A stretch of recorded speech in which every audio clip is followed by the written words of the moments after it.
Hello there. Welcome to the How to Market Your Horse Business podcast. I'm so glad you're joining me here today. As you've likely guessed by now, my name is Denise Alvarez, and I get to host you here each week on the podcast. And before we dive into my chat with Piper Klemm, who I know you're going to love learning from, I want to quickly introduce myself just in case for new friends, and then I promise we will dive right in. Now, as I said, my name is Denise, and through my business, Storm Lily Marketing, I get to help dream-chasing horse business owners like yourself to ditch the marketing overwhelm, get the clarity you've been craving, and grow your business in a way that meets your definition of success. Now, I do this primarily through business coaching and then education, such as this podcast, and I have some online learning resources for you as well. And all that I do, friends, is truly so that you, as an equestrian entrepreneur, can be out doing what you love to do as you serve the equine industry. And so specifically here on the podcast, you can always expect a mix of step-by-step strategies, essential how-tos, and entrepreneurial mindset shifts that will help you not only see what's possible for your business, but I'm also here to guide you through that process so you can make it happen. And so here today, we are talking about how to build your horse business through sales. I know it is not your favorite word for many of you. I often hear horse business owners saying, Denise, I get horses and I can even do people sometimes, right? I know, I hear you, I see you. But oftentimes what they're saying is, I don't get marketing and I definitely don't like feeling salesy. And so I just don't do it. I don't make the ask. I don't get the sales. And we all know that feeling, right? The person who is the epitome of the pushy used car salesman. Nobody wants to be known as that person. And I don't either. But the good news is you don't have to be. Because here's the thing. If you're going to build a sustainable equine business, you're going to need to learn how to make sales.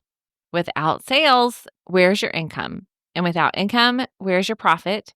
And without profit, my friend, where is your business going to be for the long term? And so when done well, sales doesn't have to feel salesy. Most people are actually better at sales than they realize because they're good at relationship building. I know many of you have great relationships with your clients, with your customers, even with your providers, the people that come to your own farm or come and take care of your horses for you, whatever the case may be. You can do relationships. And so the good news is when you can do relationships, you can do sales. Long-term success when it comes to sales is based on relationships. And so that's why I'm thrilled to bring you Piper Klemm today. She's actually a return guest. She was here with us on episode 41, talking about how to secure media coverage for your equestrian business. And of course, I will link to that episode in the show notes. So at any time, you can go to stormlily.com/168 for episode 168, which is today's episode, and you'll get the link to that episode. But you can also go to stormlily.com/41 for episode 41 to get right there. But what I want you to know is that Piper has been doing sales for years. She is publisher and founder of the Plaid Horse, a premier horse show magazine in the hunter-jumper community. And so she's going to dig into what she has learned about sales over the past 12 years of building out the Plaid Horse. And then even before that, she was buying and selling horses in the hunter-jumper space. And so she is well-versed in selling. And it doesn't scare her because she looks at it as relationship building. You're going to hear how sales in the equestrian industry is actually built on trust, relationships, and long-term connections rather than quick transactions. And that's good news, right? You'll also get some practical insights from Piper on how to overcome the fear of selling, how to understand what your client needs, and how to develop that lasting business success by keeping genuine relationship building as the core of what you are doing. So let's dive in. I can't wait for you to learn from Piper Klemm. Here is my conversation with her.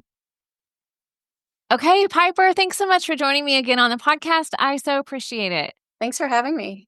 Yeah, you bet. So, for those listening, I'm letting them know to go back to episode 41, which crazily enough was like 3.5 years ago when we last chatted. So, I want them to go back and get the full history. But for those that are new friends, before we start really talking about the practical things in terms of building a business, I would love for them to get to know a little about your background and how you landed here and what you do to serve the equine industry. So, would you mind to share a bit about that for my listeners? Absolutely. I own and publish the Plaid Horse magazine and all the things related to the Plaid Horse. So we have a weekly podcast of our own called the Plaidcast. We have daily blog and editorial content on the plaidhorse.com. We have really active social media pages and social media groups and communities in the Adult Amateur Lounge. I'm also a really active member of our industry. I own a number of ponies and horses and then try to support people coming up in the industry, give opportunities where I can, and make strategic plans to help just really grow everyone I know and like that way, and make educational pathways for people. Additionally, I'm on the USHA Pony Hunter Task Force. I judge local shows. I help run things. I volunteer. I do this all day, every day. It's the only thing I do. I love it. But what this is takes kind of different goals and different day to day to help our sport be better. And that's my whole mission. And I can see that from the outside looking in, like, even as you're talking about that, like, you completely have a heart of service, for the sport of itself and to serve the community that's in it, and that's very, very clear, so I wanna honor that in you. Now tell me, Piper, remind me, how long have you been doing this? What did this transition look like for you actually becoming an entrepreneur and having your own business? Yeah, I it's been almost 12 years with the Plaid Horse, which is crazy in hindsight. In a lot of ways, it feels like I'm just getting started, and then it also feels like I've been doing this for a long time, also because that's we're at 100 print issues. We do our podcast every Friday. We haven't been late or missed a Friday in over 500 weeks. Wow, let's just honor that. That's a huge deal. That's a really big deal. Way to go. Yeah, so it's been many years and a lot of this stuff, and I think that's a huge part of the entrepreneurial side of things. I think when people get started with things, it's almost luck that nothing bad happens in your personal life to take away from your business, but then over time you need to build your business strong enough so that when you have people in your own life or yourself have medical things or you need to take care of others or something, your business is sustainable enough that you have bandwidth to take care of yourself and to take care of others. And when that stuff happens in the first couple of years, like there's no way to have kind of built fast enough. You almost just got to get lucky and skate through the first couple of years. But then, it has to be about building other people and building pathways and making it sustainable for a lifetime of change in your own life and change in the requirements of yourself and people around you. And you're not going to go 10 or 12 years without some injury, some sickness, some relative to take care of, moving and all these things that happen in life. I was very green when I got started and I was very young, and I struggled mightily because of both of those things. I didn't really have a background in this, and I was 25. So um, all yeah, it was very difficult. But with that said, I think this stuff is really difficult at any age. And I had a lot of energy and a lot of bravery and enthusiasm of youth, which I think really carried me. I think young people get afraid to do stuff. And even on my own podcast, the elder generation is very much like, you should apprentice, you should learn, you should get good under someone else. And I agree with that for like 90% of people. But if you're if you're the entrepreneurial crowd, you're one of that 10%, like that's never going to work for you. And the earlier you can jump in and start managing and being part of stuff. I wanted my own business because I didn't want anyone to tell me what to do or that my ideas weren't good or that I couldn't pursue them. But it kind of never occurred to me that I would have to tell other people what to do if their ideas weren't good. And that personal management, I mean, it's taken years and I'm finally, I would say, starting to get good at it 12 years in, or starting to get better at it. I think there's so many layers of that. I think people come into the company now knowing us and knowing me. And I think a little bit I rely on that like power differential, like the difference between me and the young people I'm hiring is more years. They don't, relate to me quite as much, which from a management perspective, I don't think is the worst thing. I think you can support people a lot and not necessarily have them relate to you. But, in the beginning when we were smaller and the people we were hiring were more of a big deal. And, it was very difficult to manage older people being so young, all of these layers. And they were horrible. And I learned so much from them. But like, I wouldn't have learned that stuff any other way. There was no book. There was no, even an experience at someone else's business until you're actually responsible. It's hard to learn things. And until you truly take responsibility that like, this is my business, the buck stops with me, nothing else will change. And I think, I've judged a lot of local horse shows. I've judged about 50 local horse shows around the country. And I've learned so much about our sport. I've learned so much about how things work. I absolutely love it. It's fascinating to me. And I learned how to be a better competitor. And it's made me a better rider. It's made me a better competitor. It's made me have more success of my own in the show ring because I know what I know how that perspective looks. I know what, how things that like you might not think matter down at the in-gate matter from the judge's box and what you see. And, I said to my husband's a professor, and I said to him, I was like, I can't believe like, everyone can't be a judge of a local show, but I can't believe that like people don't take advantage of this more and like sit there and like, judge themselves and sit near the judge and have their own card and watch all day and learn, it's free. And his take was like, but that's like students like flipping through the textbook and being like, oh, I know this. He's like, until you put them in, he's like, you've learned to judge so well and you learned so much because you had to score every round. You had to do it. Like you had to take responsibility. And, when you take an exam and you don't have your textbook and you don't have anything with you, you have to take responsibility for what you know. It's what you know in that moment, in that day. It's not a reflection of who you are, what you can do, but in that moment, in that day, you have to take responsibility for what you do and don't know. And his take was like, until someone actually has to sit in the judge's box and actually has to take responsibility, there's no way that they can like learn all those things because it's so easy in your mind to like flip through the textbook and say, oh, I know this, I could do this, when, you may or may not be able to quite yet. Yeah. Oh my goodness. So many things. That's so true. Um, no, it's so true. There is a different part and responsibility that comes with being a equestrian business owner, period. And when it is your own, nobody else can take the fall and nobody else can take the highs the same way that you do. And you've experienced that yourself, like you said, for 12 years, which is beautiful. Remind me, Piper, when you started, the 12 years ago, was that the beginning? Like you were like, I want to start a publication and that was the start of your business, or was it the buying and selling horses?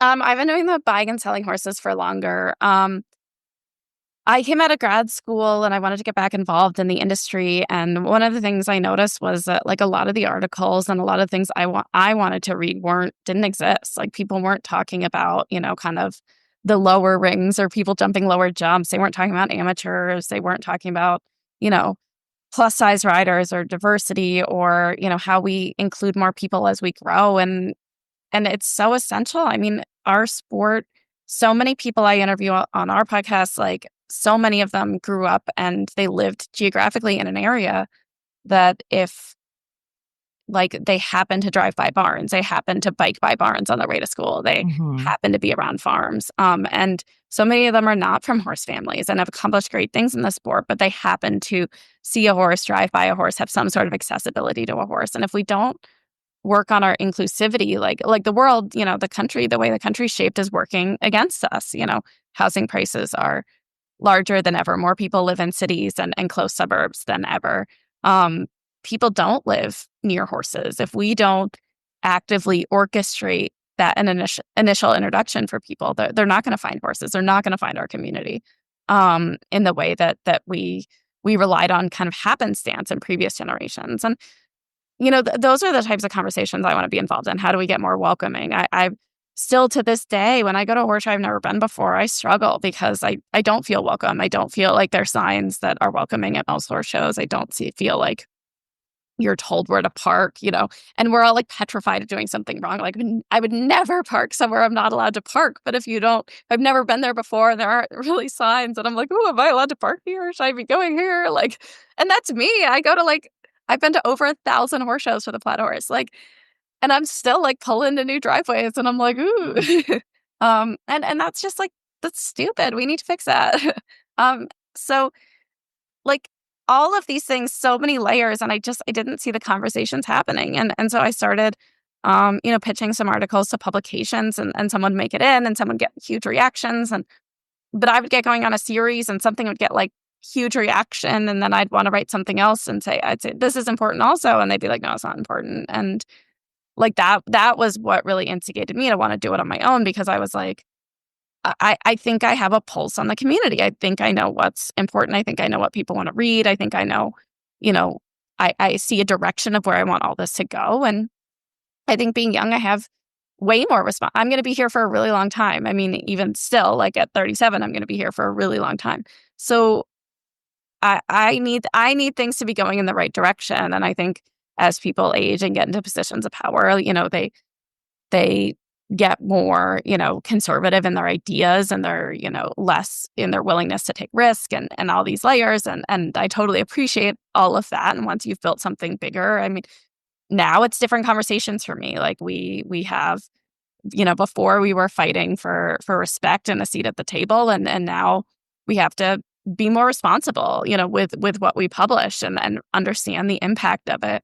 But with that said, I don't want to get any less bold, and there's a long runway and a long future, and I want to be part of that. And so that was really kind of the growth stages of all this. Yeah. Okay, that's so good. I appreciate you sharing that, because it's important for people to know some of the breadth of the experience that you've had, because our conversation today is really primarily around this idea of selling and building relationships. And I think it's so important for people to hear what that looked like for you along the way and has continued to look like. And even in the beginning, I'm sure, even though you were like, I'm going to go and start my own business, you still were building relationships, even at the places probably where you were competing, frankly. And something that a lot of horse business owners struggle with is this idea of selling. And I love that you can break it down and say selling is really relationship building. And I think that's a really powerful way for people to understand. I've talked about that on the podcast before, especially in terms of email marketing, social media, all of the things that you're doing in your marketing methods that people are afraid to make the ask. It's because they haven't built the relationship oftentimes, and they're just jumping right into the ask. But for you, you actually said sales and relationship building has been key for growing your business. So tell me more about what that's looked like for you. I mean, sales are fundamentally trust. They're investment in a future with you, and trust. And if you think about something like the iPhone, the second the new iPhone comes out, so many people buy it like instantly. And are those people really researching the specs and deciding if they need the new specs, or like even understand what the new iPhone does when they buy it? Like predominantly no. Like they just literally trust that their last iPhone had enough upgrades to be worth getting a new phone, and they trust inherently that this new iPhone that just came out has enough upgrades to be worth getting a new phone. And they kind of figure out the upgrades as they go along. Like Apple is not like reselling the iPhone to these people. They trust the experience, and they trust the technology is growing and better, and it's something that they need. And I think a lot of like media and marketing is trust in the same way. Our customers trust that we are always exploring new avenues, new social media, new ways of approaching things. Back to the risk tolerance.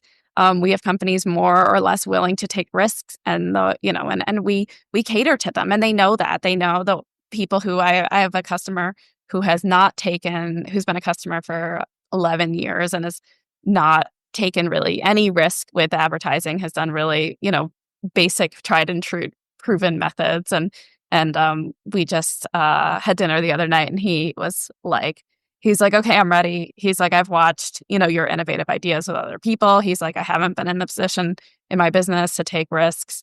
He's like, I think it's time to take a risk. He's like, if this were your business, how would you handle it? And I went through this whole like plan, because I've been noodling on it a little bit. I went through this whole plan with him, and he is like, none of this at the end. He was like, none of this conversation went how I thought it was going to go.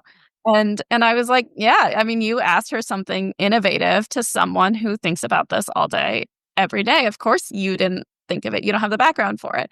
But it's really But if I had done that with him 10 years ago, I mean, I would have lost him as a customer because his business wasn't there. He needed tried and true. He wasn't in the mental place to be able to take risk, to be able to be innovative. And I think, that like understanding who your client is and what they want and what they bring to the table, I think is a huge part of this. I also think a huge part of sales too, and back to that longevity piece. I mean, we have people who took years and years and years to make that first sale. We've had people who, signed on and fired us and shopped around for a few years and came right back. I think a lot of why relationships are so hard is because it's not an instant payoff. It's anyone knows it's way harder to sell to your friends than a stranger. Because again, it's a risk of a relationship. It's like a lot of times your friends will be the last to convert, which is so frustrating because you're like, but how do you not see the good I'm doing? But and so I think like relationships is a really long road, and that's why it's so hard.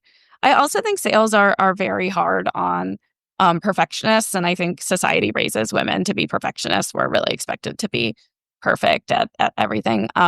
And sales is just not a perfectionism game. I mean, it's even the best salespeople, have baseball level stats. You're throwing a lot of spaghetti at the wall. So many things need to converge to make any single sale. You have to be ready to serve them. They have to be ready to buy. They're like that. All of that converging with their own business and your own business, and you offering exactly what they want, and then them having the education from you or from other people that you are offering them exactly what they want and they understand it.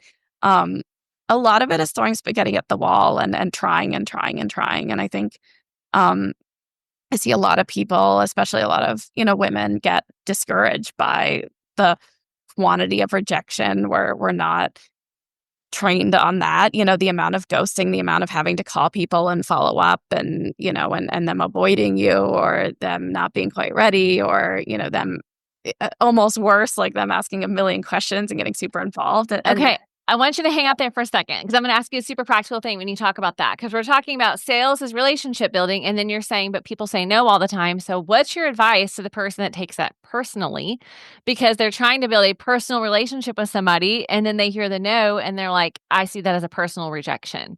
Absolutely. How do you advise people to handle that? I did a lot of like reading like Brene Brown and like Glennon Doyle, and that kind of stuff really helped me. Because I get it like on both sides. I get rejected on the sales, and then when like there are articles and stuff people don't like, they say horrible things to me. Yes. And and so that stuff all really helped me. I also think really reframing the no. No is not no. No is not right now. And again, it's like it's like a relationship. Like it doesn't mean we all have said no to stuff of people we like, we respect, and it's just the timing isn't right, or it's not quite the right thing, or our business isn't ready to make that investment. And so I think a big way to make it personal is to just understand that like it's not this is not a whether they like you. People don't spend money. People who hate me spend money with me because we're effective, and people who love me don't spend money with me because, they don't need me at this moment. I don't think it's, even though you're building genuine relationships, I don't think that sales is not about being like the other person liking you or not liking you. We all know trainers who have clients who pay them a ton of money who badmouth that client and are annoyed. Like spending money with someone doesn't make them like you, and not spending money with someone doesn't make them dislike you. I think it's capable of having a personal relationship, but having an adult relationship to understand that like you are there to meet their needs. You are selling a product that elevates them and makes them better. And if you're not, sometimes, being there to serve them means different things. And sometimes it's literally just being there until the day they pick up the phone and call you. And I met Rebecca Walton probably 12 or 13 years ago at a horse show. And we hit it off. And she was at Phelps Media Group at the time. Like we were just friends. Like occasionally we'd have a client, that she'd work with us on something. But we saw each other at horse shows and we're just friendly. And, and life, she got married and had kids and was at Phelps for a long time. And then, when Mason passed away, she moved on to her next job. And I still had never really like worked with her to any degree. Like we were just friends and, I really respected her work and I saw what she was doing. And then a little over a year ago, she decided to go out on her own and, um, I really encourage that. And, we have a really good collaboration and strong collaboration now because going off on her own on a PR business without, backing, she doesn't have the email list. She doesn't have, some of the stats and numbers that we can provide. So we've started this relationship and that's like 11 years into like just a friendship, and nothing could have come of that ever. Like we could have just been friends forever and, did stuff here or there or, but sometimes the spark just ignites. And I think really being open to that and, and so many layers of that. Her kids are old enough that she has more flexibility. And like there so many layers had to work. And it was never that she didn't like me before that or didn't want to start her own business or didn't want to work with me. So much of this is just timing. Yeah. Okay. Tell me this, Piper. I'm curious for those that are listening and saying, okay, but on a practical level, Piper had to go in and like pitch to people, right? Like there's a formal pitch process that comes as a part of the sale at most businesses, right? Whether it's a photographer, whether it's even a trainer is going to have to lay out like, this is what's included at my barn. Does this work for you or not? And that's where a lot of times people get a little bit nervous, their heart starts, racing and they're like, I don't know if I can do this. So tell me some practical things that you've learned about that pitch process and ways that you have learned to navigate that successfully. The first thing I will say is that people who are good at things have repetition at a scale that you cannot imagine. Hmm. Um, you know, they have pitched so many times. They have been on the phone so many times. They've been in front of the room so many times, and they practice. I mean, I had a hard conversation this past week within the company, and I was like literally in front of my mirror, like practicing. I had note cards for every scenario. Like it was a thing that I had not, I don't need that anymore for pitch meetings, but like that comes from doing so many of them. I know all the scenarios in my head now, but like if you are uncomfortable, like prepare more, prepare for more scenarios, prepare for more things. There's nothing like low stakes also preparation, like practice new tactics. If you're a trainer and you're looking for big boarding clients, like practice new tactics on people who want to come and just take lessons, like people that are lower stakes. Everything doesn't need to be a live or die, sales pitch. You can get good and build skill doing lower energy, lower impact things. Ask your friends if you can practice on them. I mean, your friends, I'm sure, would be happy, to practice with you. I workshop so many things with my friends, both their stuff and my stuff. Do you think this works? Should we use this word anymore? Like, what do you think about how this is relating to audiences? Ask them like what legitimate questions they have after your pitch and see if you can explain it to them in a way that makes sense. And having genuine, honest friendships. I mean, my friends are brutal on me and I'm brutal on them. And I think they're the most productive friendships. I know a lot of people are uncomfortable with that. And, it's my really big belief is that like, if someone is smart and for a fact that they have your best interests at the forefront, they can literally say anything to me. Like that's how I kind of run my life as a policy. I hear sometimes people hang out with me and my husband and they're like, wow, like you two are so mean to each other. But I don't perceive it that way because he goes to bat for me every day. I go to bat for him every day. We're always helping each other. We're always working together. But yeah, if something's not quite right and, like he knows me well enough to not time it when, he's not going to hit me when I'm down with something. But like, if I'm workshopping stuff, he's the first to be like, that doesn't work. This is a mess. Like clean up this section. And I have really wonderful, like female friends who over the years, like we've developed relation and I'll say to them, this isn't working in your business. And we can workshop how to fix it. But I think that this I think you can have really positive relationships that are very honest. And they could be more sugar coated. I just am really busy and I don't have time for people to, including myself, to sugarcoat things, to help me or to help my friend. We're all close enough at this point that we don't need that. And I'm not saying to be cruel, but I think not having honest female, friendships with aligned goals and with aligned values is a hard thing on everyone right now. Those are such good, practical, insightful tips. Thank you for that. I know that's going to help somebody who's been thinking, this is harder than it seems, and just giving them the freedom to say practice. I think there's a lot of people that are listening going, oh, that's so true, right? Like, that in the show world, right? You don't just go straight to the highest levels. You've practiced all of the things at home to get to that point before you're showing. And it's the same thing when it comes to selling. It doesn't have to be something you're instantly good at. So just that freedom and permission that you've given, I think is going to be really helpful. Okay, I want to honor our time. So I have one last question for you, Piper. I'd love for you've continued to give us some really practical things. So I'm just going to pretend like you're sitting across the table at coffee with somebody who's saying, okay, Piper, you've been doing this for 12 years. You've obviously figured out some things about sales and relationship building, and I'm just figuring out this piece of the puzzle when it comes to my business. What advice would you give me? Put more hours into it, try more things, put more irons in the fire. Like, so many things you're going to do are going to fail, and that's okay. Like, it's okay that so many projects you do fail. I've been kind of cleaning out my email, which I haven't done in a long time. And so it's hard. It's like shameful, like all this stuff that didn't work, like resorting stuff and making sure that all the receipts go in the right folder. Like, there's the nitty gritty side of it. And then there's also the huge shame part of it of like, oh, wow, this was another project that I failed at. This was another person that I invested in that didn't work out. And it truly astonished me, just the quantity of stuff I've done. I don't really think about stuff that doesn't work. I very much, like, if I'm done with a project, I move on in my mind. I don't think about it again.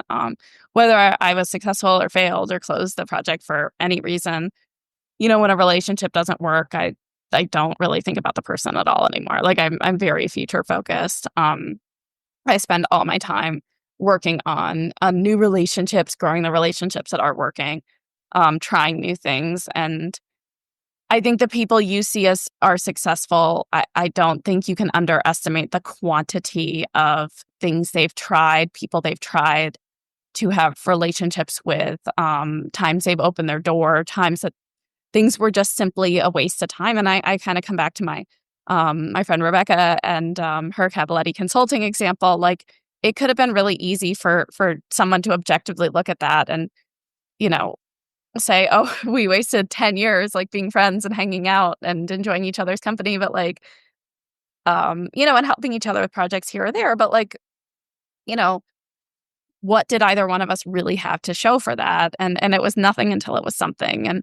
And so many times it comes back to the timing thing. Like, people might want to work with you and the company they're with now isn't a good fit, but then a year or two from now, that company goes under or something changes. They start with a new company and they are like, oh yeah, I've always wanted to work with Piper, and now I'm with a company that's finally a good fit, and then we're off to the races. And so all of these things that looked like they were going nowhere were actually going somewhere. A million things were actually going nowhere also. But who knows? Like, in the next 5 years, this stuff might pick up. We started we had really young interns back in the day. Because when I was 25, we had 13, 14-year-old interns, a lot of young high school. And of course, there's nothing because even 5 years after they were interns, they're still only 18. They're still doing nothing.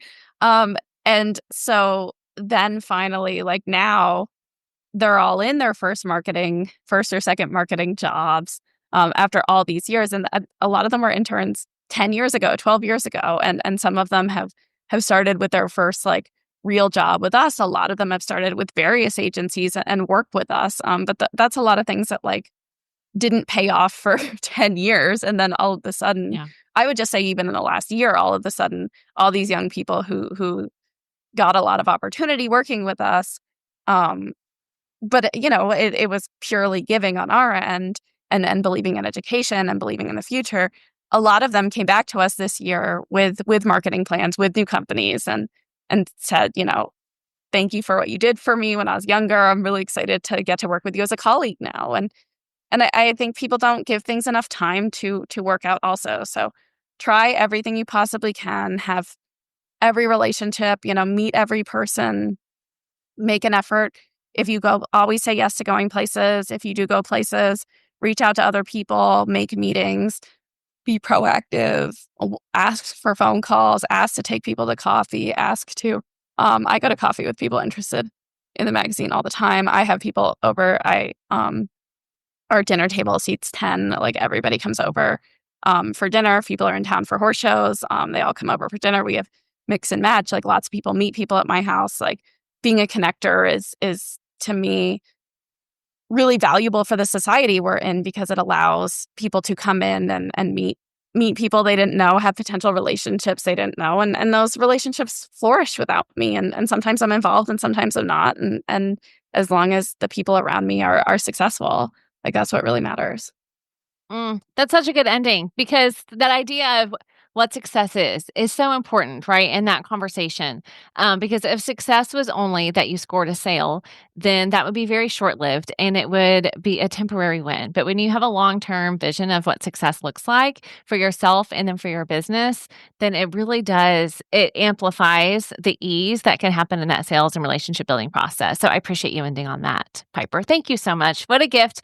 Thank you for sharing your time, and thank you for everything you do to serve the industry. So very grateful for you. Thank you for having me. All right, friends, in case you were not at a place where you could take good notes, I took some notes for you, because as Piper was sharing, there were some specific things that I want to call out for you. And they are the reason for the title of this episode. I want to pull out for you 4 strategies to boost sales for your equestrian business. Okay. These are strategies that every entrepreneur should be implementing to help you sell more. All right. And it's really, some of these are going to be mindset shifts, but as you make these and you implement these in your business, they will help you to make strategic sales decisions. Okay. So let's dive in. Number 1, I want you to reframe failure. You heard Piper talk about this and how she's doing so many things. Oftentimes, she doesn't have time to stop and think about the word no and stop and think about things that didn't work, because she's ready to move on to the next thing. And the reason she can do that is because she's not looking at the things that didn't work well as failures. Oftentimes, when we hear the word no, we take it personally and then we think we failed. But the reality is there are many factors at play here. And if you take it personally, every time someone tells you no in your business, you're going to eventually stop making the ask, and then you're really going to stop making the sale. And so instead, what if we focus on learning from every no and don't see it as a personal rejection? When that happens, you're going to be more willing to make the ask. You're going to be more willing to keep asking. And as you do that, your sales will increase, because you've got to make the ask if you want to get the sale. So don't see the no as failure, okay? That's the first one. Number 2, be consistent. As Piper told you, people who are good at things have repetition at a scale that you cannot imagine. I love how she said that, because they are putting the reps in, and oftentimes we think it's just a few times. We think we've done enough. We think we've practiced enough, but that's really not true. And often, this is true when it comes to writing or training or performing. But I'm curious if you've ever thought about it from the perspective of making the pitch and building your sales muscle. I love how she encouraged you to get on the phone more, make the ask more, and give yourself the opportunity to grow by making the pitch consistently. And these build on each other if you have not noticed, because you will stop being consistent if you let failure and the feeling of failure take over. But when you reframe failure, then you can consistently show up, consistently make the ask, learn from the no's, right? And then keep going. That consistency is what is going to pay off, putting in those reps, which leads me to number 3, practice the pitch. So one of the things that she mentioned was this idea of not waiting until it's a high stakes moment to actually make your big ask, right? And do the pitch, but instead practice ahead of time. Be prepared. Practice with friends, practice with team members, practice with family members. For example, if you're going to be presenting an educational session at an expo or you're hosting a clinic, if you are going to be pitching one of your products or your offers and your services at that event, practice that ahead of time. Because what often happens is you know the educational component really well. And then when it comes time to make the ask and make a pitch, it gets awkward real fast. And it's because you haven't built that confidence muscle yet. You haven't built that pitch muscle yet. And that's okay. So practice that ahead of time. And then when the time comes, you'll be even more prepared. Remember to be open to feedback because that's the best way to learn and then to continue practicing that again. All right. Number 4, keep the end game in mind. In other words, give it time. Because remember what we talked about in the beginning. Being good at sales as an equestrian entrepreneur ultimately comes down to being good at relationships and understanding people. So whether you're in a one-on-one or a virtual setting, when you're only there for the sale, people can see through that. But when you are there to truly build relationships and serve people and serve their horses, they can also see that authenticity. And sometimes that means the sale will come immediately. And sometimes it means it's not a good fit right now, but it might be down the road. But if you look at that conversation as if I didn't make the sale, then I failed and I'm not going to keep trying, and that's the end of this conversation and relationship, then it's kind of doomed, right? Like I hate to be a doomsday person, but it's kind of doomed. But instead, a good salesperson is going to keep that relationship going in an honest and authentic way so that when it is a good fit, then when they're ready to invest, they're going to choose you. They're going to choose your business. So as you're building relationships, don't just look at those as dollar signs. Don't see people as dollar signs. Keep the end game in mind and keep people in mind. And they're going to see that authenticity. It will come through and it will be rewarded in your business. All right, so there's 4 strategies I want you to keep in your mind. Again, these are highlighted on the show notes for today's episode. So if you go to stormlily.com/168 for episode 168, you will get the highlights of this and you'll get these strategies. And then stay tuned because we're going to continue this conversation on selling in next week's podcast episode. I'm going to give you some more practical help, some really specific things that are going to help you to sell when you're on social media, when you're sending emails out, and even when you're in person. Okay, so stay tuned for next week's episode. If you're not yet subscribed to the podcast, get subscribed. And before you go, I want to let you know that I have a free resource that's going to help you in this process. Because all of these strategies that I just outlined for you ultimately comes back to people. And in your business, the most effective marketing that you can have is going to be marketing that is centered around your best fit audience. You're using messaging that connects with them. And so that's why that's the first step on my free marketing success guide for equestrian entrepreneurs. You're going to get 4 steps in this guide to help you successfully market your horse business, even if you get horses more than you get marketing. And I put that in there because I know that's true for you. And that's why I'm here to break it down for you. Okay. So go grab my free success guide, stormlily.com/success. It truly is free. You will want to put your email address in, and then I will send that to you, and I will follow up to see how things are going and what questions you might have. Like, let's become email friends. And when I say that, I mean it. I want you to reply to my emails and let me know how things are going. And that first step is going to be all about your audience. And when you do that part well, it again will make selling easier for you. Okay, that's all I've got for you. So your homework today is to go get that free success guide. And then be sure you're subscribed because next week we're going to continue this conversation on selling without being salesy. All right. Thank you so much for joining me here today. And do me a favor and let Piper know that you appreciate her gift of time as much as I do. All right. So send her a note or share the podcast on social media. Tag her, tag myself, but let us know that you're listening. Let us know that it's helping you, and let your fellow equestrian entrepreneurs know that this is here as a resource for them as well. All right, friends, have an amazing day, and I'll see you back here soon.